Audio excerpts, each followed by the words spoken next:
بسم الله الرحمن الرحیم. شروع کوم د الله په نامه چې ډیر زیات مهربان او رحم کوونکی دی. سبح لله ما في السماوات وما في الأرض وهو العزيز الحكيم. الله تعالی په پاکه یادوي هر هغه څه چې په اسمانونو او په ځمکه کې دي او هغه برلاسه او د حکمت څښتن دی. يا أيها الذين آمنوا لم تقولون ما لا تفعلون. اے مومنانو تاسو ولې هغه خبره کوئ چې کوئ یې نه؟ كبر مقتا عند الله أن تقولوا ما لا تفعلون. د الله تعالی په وړاندې دا ډیر ناخوښه حرکت دی چې تاسو هغه څه ووایئ چې کوئ یې نه. إن الله يحب الذين يقاتلون في سبيله صفا كأنهم بنيان مرصوص. بشک د الله تعالی خو هغه خلق خوښتي چې د هغه په لار کې داسې صف تړلي جنګیږي گویا هغه یو محکم کړی شوی دیوال دی. وإذ قال موسى لقومه يا قوم لم تؤذونني وقد تعلمون أني رسول الله إليكم فلما زاغوا أزاغ الله قلوبهم والله لا يهدي القوم الفاسقين. او یاد کده موسی هغه خبره چې هغه خپل قوم ته ویلی و چې ای زما قومه تاسو ولې ما ازاروئ په داسې حال کې چې تاسو ښه پوهیږئ چې زه تاسو ته د الله لیږل شوی پیغمبر یم. بیا کله چې هغوی د حق نه کږېدل خوښ کړل نو الله تعالی د هغوی زړونه د سمې لارې نه کاږه کړل او الله تعالی نافرمان قوم ته هدایت نه کوي. وإذ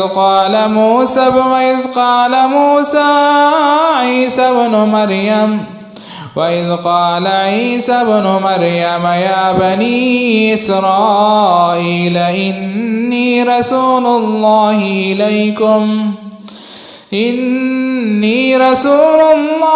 إليكم مصدقا لما بين يدي من التوراة ومبشرا برسول يأتي من بعد اسمه أحمد فلما جاءهم بالبينات قالوا هذا سحر مبين.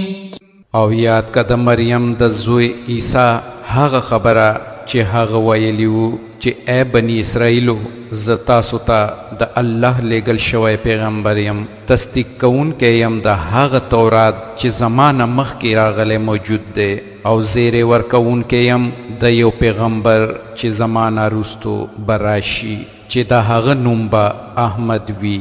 او کله چې هغه دی ته ښکاره څرګنده نښو سره راغی نو دی وویل چې دا خو ښکاره جادو دی.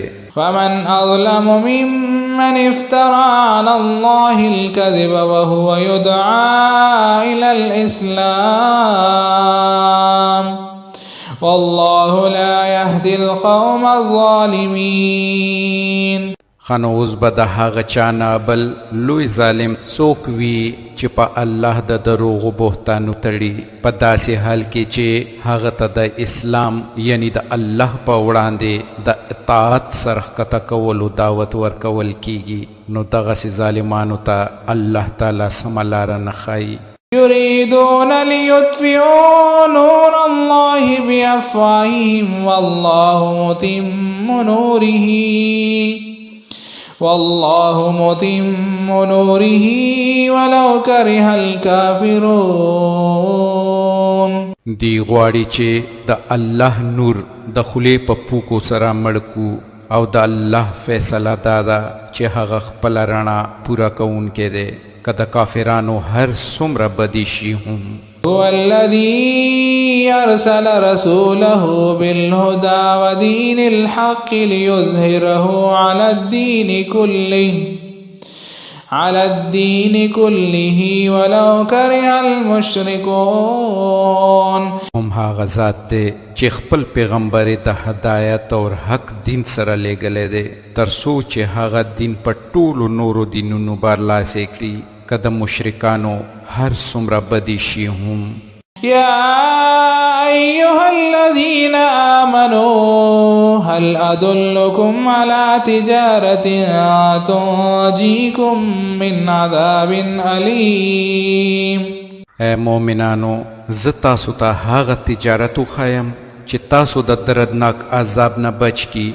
تؤمنون بالله ورسوله وتجاهدون في سبيل الله بأموالكم وأنفسكم ذلكم خير لكم إن كنتم تعلمون. په الله او د هغه په پیغمبر باندې ایمان راوړئ او د الله په لار کې په خپلو مالونو او په خپلو ځانونو سره جهاد وکئ. هم هغه د ستاسو دپاره بهتره ده که تاسو پوهیږئ. يغفر لكم ذنوبكم ويدخلكم جنات تجري من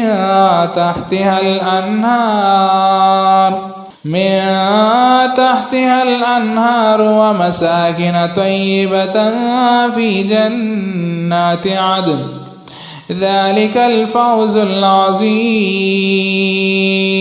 الله تعالی بس تاسو گناهونه درو بخي او تاسو به هغه جنتونو ته ننباسي چې تر لاندې به یې ولې بهیږي او د ابدي اوسېدو په جنتونو کې به ډېر پاک صفا کورونه درکي. دا د لویه کامیابي.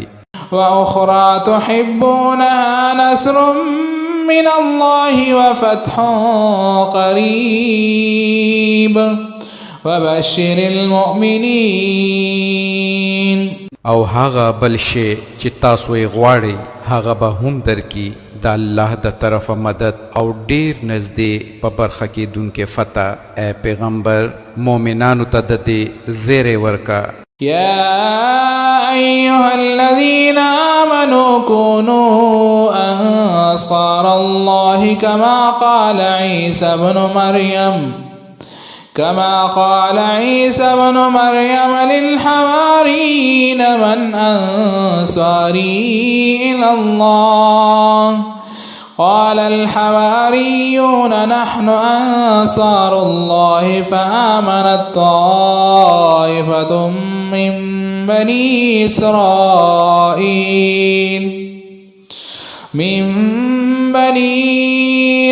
إسرائيل وكفرت طائفة فأيدنا الذين آمنوا على عدوهم فأصبحوا ظاهرين. اے مومنانو د الله مددگار شئ لکه څنګه چې عیسی د مریم زوی خپل حواریانو ته ویلی و چې څوک دی د الله په لار کې زما ملاتړ او حواریانو جواب ورکړی و مونږ یو د الله په لار کې مددگار. په هغه وخت کې د بني اسرائیلو لوی ډلې ایمان راوړو او بلې ډلې انکار وکړو. بیا موږ د مؤمنانو ملاتړ وکړو د هغې د دښمنانو په مقابله کې او هم هغې برلاسي شول. صدق الله العظیم. الله ستر رښتیا ویونکی دی.